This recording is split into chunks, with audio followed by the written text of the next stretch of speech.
So if you've been using these models for a while now, like me, I've been using them for a couple of years at this point, and I've seen a lot of growth in them, in what they can do, and overall the amount of lines of code that they can write, the quality of the code. But there's still some things missing with it, and one of those aspects is continual learning. So the ability to take in real-time information and to make decisions on the information, right? And this doesn't really have a whole lot to do with the architecture, like whether it's an LLM or an energy-based model or a state-based model. The architecture doesn't really matter.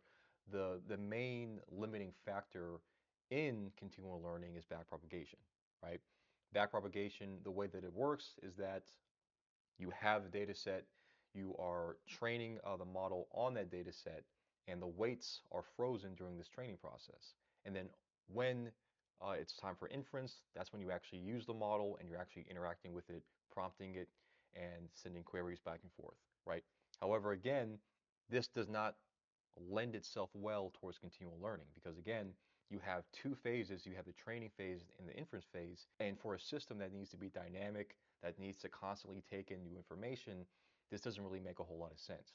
However, since about November of last year, there was a paper released that actually goes over a alternative to backpropagation via evolutionary strategies. So I'm going to go over that in this video. And just before I get into that, basically, there are two ways that you can apply this strategy. So number one, you can have a model that is modified to use this particular technique, and it's trained end to end via evolution, this evolutionary strategy, right? Or the second strategy, the second way that you can essentially apply this is that you can apply the technique in this paper that I'm about to show you within the context of a small adapter that is within the overall framework of another model. So like, let's say, for example, you have an LLM, and then you have what's called a recurrent trace unit. And basically, this recurrent trace unit is the adapter that is responsible for getting in new information in real time.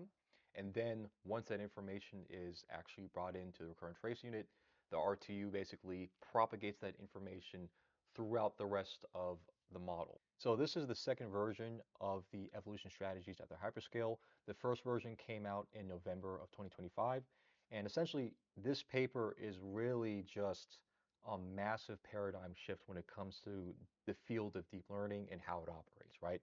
There's several different points at which it has things that just really kind of, boggle the mind when it comes to how these models are structured and how they're trained and how they run inference. So for example, there is a gated recurrent unit within this paper that does not need activation functions in order to model complex behavior. So essentially, before, right, whenever you wanted a neural network to be able to model complex behavior and dependencies within a data set, you would need to have an activation function in order to do that. Now, not only does it not need that activation function, but it can also be pre-trained in an integer 8 format, right? The reason why that he did that specifically was that integer 8 is essentially the fastest data type within a H100 GPU for pre-training these language models. And the reason why I care about that is because essentially because of the fact that the GRU can be pre-trained in that data format, essentially this can connect another system that previously was not really available to other model types, and it can essentially give an agent short to medium term memory and compositional concept understanding, right? So what does that even mean, right? So essentially, just visualize for a second a soccer ball and the things that you would associate with a soccer ball, right? Like the kinds of players, what they're wearing, the actual layout of the field. When you have the image of a soccer ball and the kinds of people who are playing soccer, you would usually think about, they have the high knee socks, white socks. They would have on, shorts, short sleeve, and they're on a big field. There's a pretty large team on one side, large team on the other side. You have goalies, and then they're in a stadium, right? That's what a lot of people think of when they think of soccer. And basically, through connecting this memory subsystem into an agent, an agent could potentially have that same ability to conceptualize and to actually build relationships between um, data points in a data set, right? So for example, if you're training a agent on a stream of video frames, right? And essentially you want this agent to internalize certain concepts, you can essentially provide the groundwork by manually typing in, hey, this is a soccer ball, and then this soccer ball is, related to this player, and this player is related, and so on and so forth. You basically bootstrap the foundation of what the AI agent is actually learning, and then from there, through the pre-training process, it's able to fill in the blanks and actually be able to get a first principles understanding of what's happening as opposed to the understanding that they have now, which is very jagged and it just is kind of all over the place. So this right here is just an example of what I'm talking about when you're interacting with these models and they're kind of sort of giving you what you want, but not really. So this right here is a picture that was generated by ChatGPT. So it essentially a user went to it and said, hey, I want you to build out a visualization of the gradient descent algorithm and the formulas associated with it. And what I did was I wanted to remix this picture for other sets of algorithms, optimization, training methods, so on and so forth. I want to do that and adapt that for myself.